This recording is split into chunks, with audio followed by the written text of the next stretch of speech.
नमस्कार मित्रों, आप सभी का स्वागत है। और क्या केएल राहुल ने चिन्नास्वामी स्टेडियम में जो आखिरी टेस्ट न्यूजीलैंड के खिलाफ भारत ने खेला, क्या ये केएल राहुल का आखिरी टेस्ट है? क्या केएल राहुल टी20 के बाद टेस्ट में भी उनके लिए दरवाजे बंद हो गए?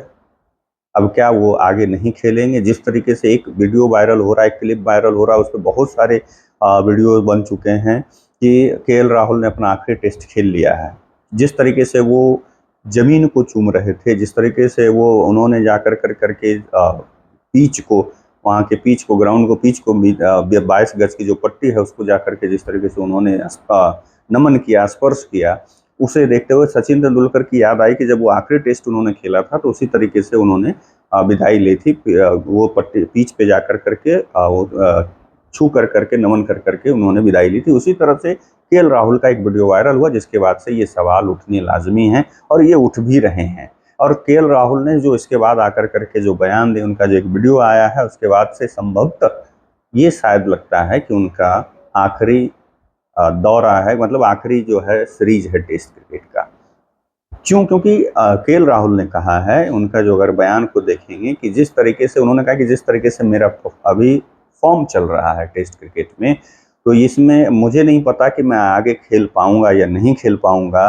खास कर करके मैं चिन्नास्वामी स्टेडियम में ये आगे कोई टेस्ट खेल पाऊंगा या नहीं खेल पाऊंगा, इसलिए मैं भावुक में होकर करके वहाँ पे उस पिच को, क्योंकि मेरा वो होम ग्राउंड था, तो मैंने उनको उस पिच को नमन किया। क्योंकि मेरा जो बचपन से क्रिकेटिंग करियर शुरुआत हुआ उसी ग्राउंड से, वो मेरा होम ग्राउंड होने के नाते जो भी कुछ मैं आगा उसमें बहुत बड़ा योगदान था, इसलिए मैंने उस पिच को नमन किया कि संभवतः कहीं ऐसा ना हो कि ये मेरा आखिरी टेस्ट हो। इसके बाद मुझे मौका मिलेगा नहीं मिलेगा मुझे नहीं पता।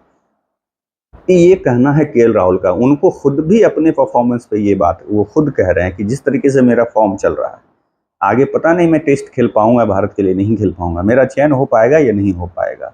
ये बहुत बड़ी बात केएल राहुल ने कही। ये अलग बात है कि हम सभी उन्हें ट्रॉल कर रहे हैं, हम सभी सारे लोग उनको खिंचाई, बाकी सभी के बुरे परफॉर्मेंस को भी हम लोग भूल जा रहे हैं। सिर्फ अभी जितनी भी चीज़ें हो रही, सिर्फ केएल राहुल पे जितने हम लोग सारे लोग यूट्यूबर हैं, जितने क्रिकेट क्रिटिक्स हैं, जितने क्रिकेट एक्सपर्ट हैं, सारे लोग केएल राहुल के पीछे हाथ धोकर पड़े हुए हैं। लेकिन इस पे कोई एक बात नहीं करता कि वो ये केएल राहुल जो ओपनर हुआ करता था, उस केएल राहुल को छठे नंबर पे पोजीशन पे बैटिंग क्यों दी गई? एक बात याद होगी कि जब सचिन तेंदुलकर 2007 वर्ल्ड कप में जब यहाँ से गए थे, तो यही ग्रेग चैपल और राहुल द्रविड़ की जोड़ी ने उनको 4 नंबर पे बैटिंग करने पे मजबूर किया था, जबकि सचिन तेंदुलकर ने खुलकर कहा था कि मुझे ओपनिंग करनी है, मैं ओपन करूंगा, क्योंकि मेरे लिए वो कंफर्टेबल है। क्योंकि टेस्ट में वो ठीक है 4 नंबर पे करते हैं, लेकिन वनडे में वो करते थे, वो एक ओपनिंग करते थे। इसके वजह से आपने क्या हश्र हुआ वो आपने लोगों ने देखा। क्योंकि एक जो माइंडसेट होता है, एक जो सेटल्ड होता है, जगह जब सेटल्ड हो जाता है जिस प्लेयर का, आप ये समझिएगा कि आज अगर रोहित शर्मा को फिर से 6 नंबर पे, ठीक है वो कप्तान है, उनको 6 नंबर पे ला कर करके वनडे में या कहीं भी बैटिंग करवा देंगे, तो क्या रोहित शर्मा फिर से उसी तरीके से परफॉर्म कर पाएंगे? नहीं कर पाएंगे। तो ये जो एक सेटल्ड होता है ना अपना जगह, अगर उस तरीके से, मुझे जहाँ तक मैंने पहले भी कहा था पहले पिछले वीडियो में कि मेरा अभी भी मानना, और उस बात को बाद में कमेंट्री के दौरान कुंबले, जो ग्रेट मान अनिल कुंबले, जो ग्रेट स्पिनर रहे भारत के, पूरे दुनिया क्रिकेट जगत के, उन्होंने इस बात को भी बोला था कि भाई केएल राहुल को अभी भी, ठीक है आप जीते हारे वो अलग मैटर है, ठीक है दूसरी पारी में 70 रनों की पारी कोहली खेल गए, लेकिन तीसरे नंबर जब आपके शुभमन गिल नहीं थर्ड डाउन पे खेल रहे थे, नहीं थे, तो उस तीसरे नंबर पे केएल राहुल को उतारना चाहिए था। क्योंकि केएल राहुल पहले जब शुरुआत उन्होंने टेस्ट करियर की तो उन्होंने ओपन किया था और ऑस्ट्रेलिया में उन्होंने शतक भी लगाया था ओपन करते हुए। दूसरी चीज की टी20 में भी उन्होंने ओपन लगातार किया है, टेस्ट में भी उन्होंने लगातार ओपन किया है, आईपीएल में उन्होंने लगातार ओपन किया है।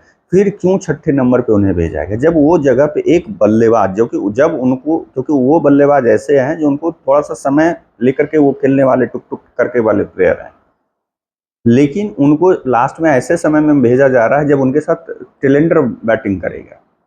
ये भी सोचना, ऊपर से सारे लोगों का भी जितना जो है फोकस उन्हीं के ऊपर है, पूरा दबाव उनके ऊपर है। जबकि परफॉर्मेंस लगभग, आप रोहित शर्मा की ही बात कर लें, विराट कोहली की बात कर लें, सिराज की बात कर लें, इन लोगों का परफॉर्मेंस बढ़िया नहीं रहा। कुलदीप यादव की इस बार इस टेस्ट में देख लें, इस बार इस मैच में हार में तो पूरा टीम मैनेजमेंट से लेकर सारे प्लेयरों पर ठिकरा फूटना चाहिए। हाँ, 2 प्लेयरों को छोड़ दें तो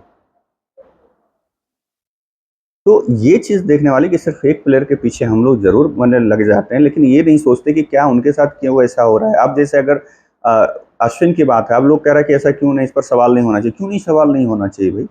कि जब आपके जो है बने पास इतना बड़ा स्पिनर है जो होम ग्राउंड पे इतना अच्छा का मतलब आगे मतलब बॉलिंग करता है और वो सबसे बड़ा आपके लिए मतलब हथियार है। आपका तुरुप का इक्का है। आपके पास अभी इंडियन टीम में अगर खास करके टेस्ट की बात करें तो 2 तुरुप के इक्के हैं। एक जसप्रीत बुमराह, दूसरा जो है रविचंद्रन अश्विन। फिर रविचंद्रन अश्विन को जब आपके पास मात्र 107 रनों का जो है आपके पास टोटल है, तो उसको डिफेंड करने के लिए आप उनसे पहले कुलदीप यादव को लाते हैं, रविंद्र जडेजा को लाते हैं, और वो दोनों लगातार 2 ओवरों में उन लोगों का जो है 10-11 रन हर ओवर में पड़ रहे थे। तो जब आपके पास नहीं था तो क्या बदलना नहीं चाहिए था? अब लोग बोलेंगे कि भाई वो क्रिकेट खेल रहा है, उतना बड़ा कप्तान है, ICC इवेंट जीत चुका है, इतना बड़ा IPL ट्रॉफी जीत रहा है, तुम बोलने वाले कौन होते हो?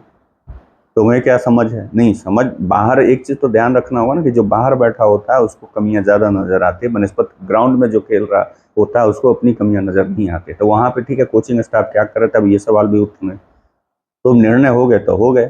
कोचिंग स्टाफ भी उसमें जाके क्या करेगी? ठीक है, हम टेस्ट नहीं जीत पाते। 107 रन मैंने पहले ही बोला था कि ये बहुत ज्यादा बड़ा टोटल नहीं है, 200 से ऊपर होगा, 250 के आसपास होगा तो ही हम जीत पाएंगे। लेकिन ऐसा नहीं था। लेकिन फिर भी एक चांस जब आप ले रहे थे, 2 विकेट मिल चुका था, तो सबसे पहले अगर फर्स्ट चेंज लाना था तो आपको अश्विन को लाना था। उसके बाद जो चेंज लाना था वो लाना था रविंद्र जडेजा को। कुलदीप यादव को पहली पारी में भी अच्छी धुलाई हुई, दूसरी पारी में भी धुलाई हुई। तो ये सोचने वाली बात।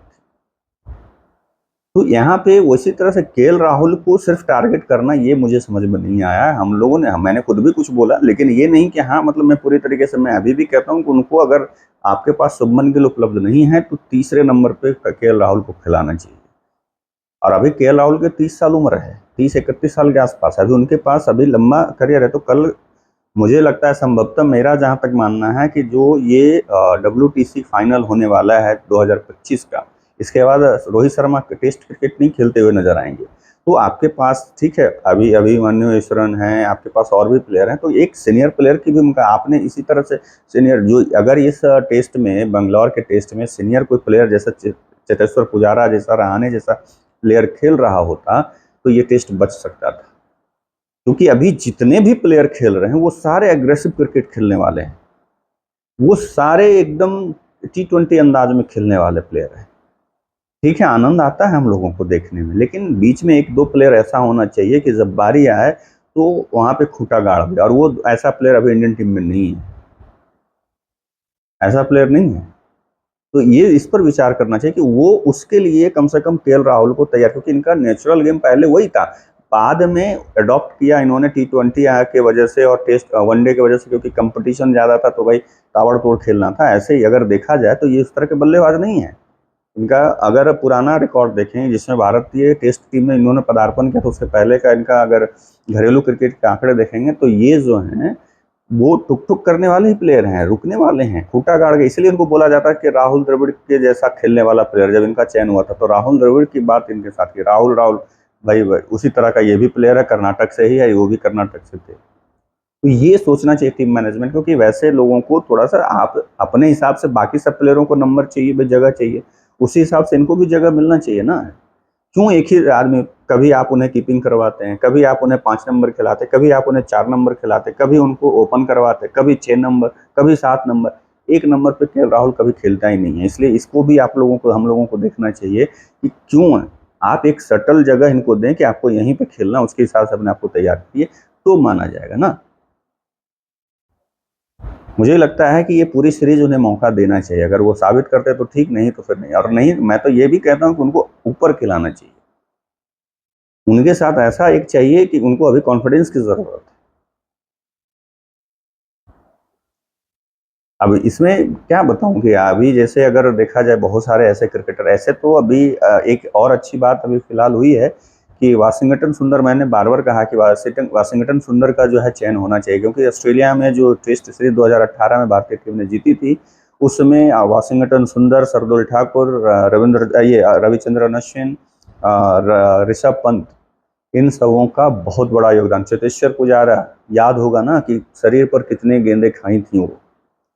चोटिल होकर के भी उन्होंने बहुत गेंदें खा कर करके और वो टेस्ट मैच बचाने में उनकी महत्वपूर्ण योगदान, और रविचंद्रन अश्विन और ये ऋषभ पंत ने बैटिंग जिस तरीके से की थी, और उसके बाद में जो टेस्ट कम बैक करके जीता और सीरीज जीता, उसमें शार्दुल ठाकुर का 50, ये वाशिंगटन सुंदर का 50।